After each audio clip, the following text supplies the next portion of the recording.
میرے ساتھ سینئر سیاستدان شیخ روہیل اصغر موجود ہیں. ان سے موجودہ سیاسی صورتحال پر بات کرتے ہیں اور خصوصاً جو ان کی جماعت مسلم لیگ نون اس حوالے سے بھی بات کرتے ہیں کہ مسلم لیگ نون کی CWC کی میٹنگ ہوتی ہے, کیا آپ کو کال نہیں کی جاتی, کیوں آپ کو بلایا کیوں نہیں جاتا, یا آپ خود نہیں شرکت کرتے؟ اچھا سر, ایک تو وقت دینے کا شکریہ. مسلم لیگ نون کی جو میٹنگ ہوتی ہے CWC کی, آپ کو بلایا نہیں جاتا, دعوت نامہ نہیں آتا, یا آپ خود شرکت نہیں کرتے؟ اس کا ایک طریقہ ہوتا ہے نا, وہ اس کے ممبرز ہیں CWC کے. میں اس کا ممبر کبھی بھی نہیں تھا. اتفاق سے میں کسی بھی میٹنگ کا ممبر نہیں ہوں, ان کی کمیٹی کا ممبر نہیں ہوں. مجھے اگر کہیں کہ تم نے اس کمیٹی کا ممبر بننا ہے تو میں انکار تو نہیں کروں گا نا.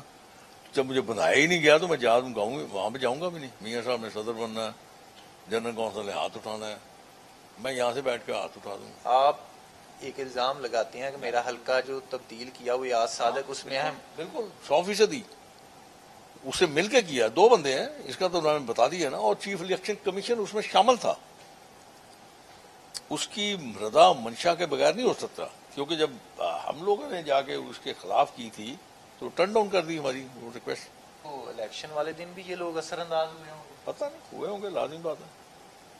اگر حلقہ اس طرح تباہ کیا گیا, برباد کیا گیا, اور یہ سوچ کے کہ یہ اب خرابی پیدا کر دی جائے تو شاید یہ اسٹیبل نہیں ہو سکے گا, تو ہو سکتا کیا, میں اس بارے میں کیا کہہ سکتا ہوں. اگر آپ سمجھتے ہیں کہ حکومت اگر نون لیگ ہے اس وقت ڈیلیور نہیں کرتی اس کو, جو بھی اگر آپ غلط کام کریں گے یا ڈیلیور نہیں کریں گے یا آپ خرابیاں پیدا کریں گے تو اس کا تو آپ کو پھر خمیرہ بھگتنا پڑے گا نا.